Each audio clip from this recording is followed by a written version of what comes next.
Let's go. Okay, story. Rabbi Mendel Futerfass. This is a story which is told. I asked Rabbi Mendel Futerfass to tell me, and he says it's been told so many times that he didn't tell me. But I read the story other places. The story is like this: Rabbi Mendel Futerfass, he was in Siberia for like 7 years, I think. 7 years, 5 years. And he was there at hard labor. And things were very, very difficult. And I mean, very depressing, because there was very little reason for optimism. I mean, they say that, Stalin killed like millions and millions of people. And it was very rare that somebody finished his sentence. You were sent to the prison for like 2 years, as, they didn't usually last that long, people, when they went in prison. And especially the people that went to Siberia, he says, went to. So, he was far away, and he had lost, me and you lose your wallet, you lose the keys to your car, you feel terrible, you love it. Yeah, they put these people into Siberia, they lost everything. They lost their family, they lost their everything they had. They lost, and basically they lost their identity, they lost everything. They just were prisoners. But Reb Mendel, he didn't lose his identity. He's a Jew, and also a Chassid, is a Chassid of the Rebbe. But I understand this was at his birthday, but I don't know. But anyway, things got really, really bad. So he imagined in his mind that that he was going to go into the Rebbe's office for Yechidus, to be alone with the Rebbe. The Rebbe would take people into their office, just like we finished learning in Yom Yom. They would go in what's called Yechidus, to be alone with the Rebbe. But really the word Yechida refers to the essence of the Jewish soul. Essence of the Jewish soul. And that's Yechida. The Rebbe wakes up Yechida. The Rebbe is like the essence of Jewish identity. And so he imagined in his mind that he was going to go into the Rebbe, and he imagined in his mind going in and standing in front of the Rebbe and asking the Rebbe questions, and then coming out. And he imagined, and that gave him a great degree of comfort, which was sorely needed in Siberia. Okay. Meanwhile, his wife was living in England, and she had escaped Russia. She left Russia, whatever. She was living in England, and she wrote letters to the Rebbe. She had a correspondence with the Rebbe. Now, Reb Mendel Futerfass, he was a very well-known Chassid. He was very self-sacrificing. He helped a lot of people, saved a lot of people in Russia at the risk of his life.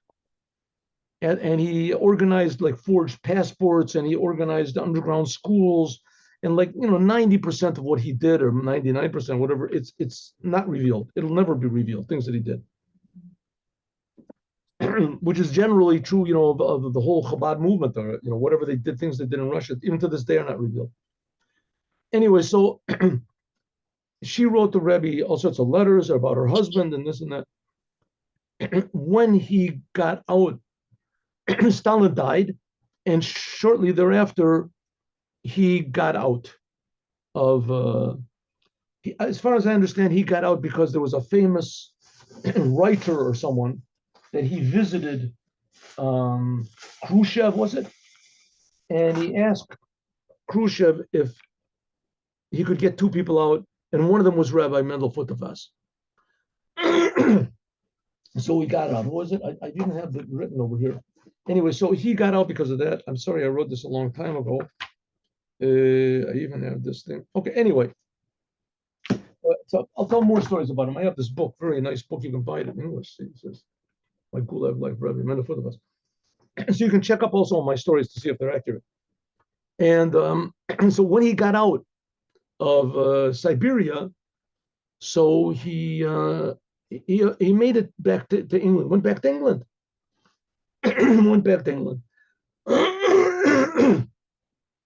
I understand that one of the first things he did, I don't know if he went to England first or after, but he had a teacher. When he was in school, Rabbi Mendel Futerfass, when he was learning in, Cheder, learning Torah, so he was a bit of a wild student. And once, as a punishment, the teacher made him memorize chapters of the Tanya. I don't know if he had to memorize the whole Tanya or the first 12 chapters of the Tanya, but let's say for our purposes, for sure, the first 12 chapters. So he forced him to memorize these 12 chapters. So as wild as he was, as uncontrollable as he was, he had to learn these 12 chapters. And when he went into Siberia, so saying these chapters over by heart was one of the things that kept him alive.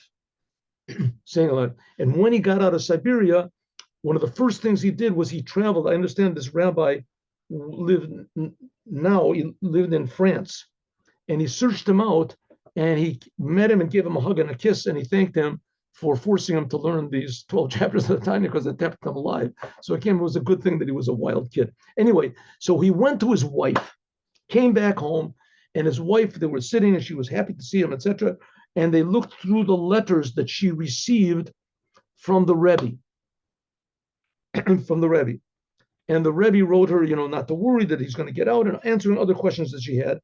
He said, but there's one letter that she received and she didn't understand the letter. I'm not sure if this letter was addressed to Rabbi Mendel or to her. I'll look in this book. I should have looked before I told the story, but I just remember, and I'll correct myself later. But let's say for our purposes, it was addressed to Rabbi Mendel, also whatever.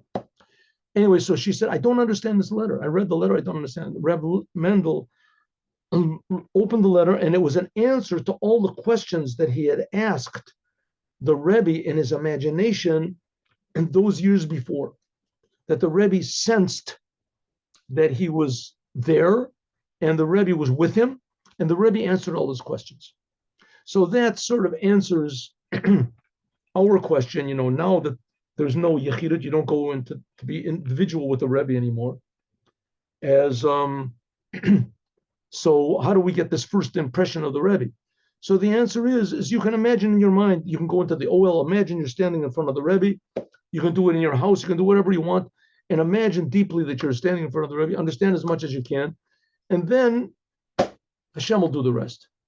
Have a good day with Mashiach now. See you all, God willing, tomorrow, 8:15 in the morning. Shalom u'bracha.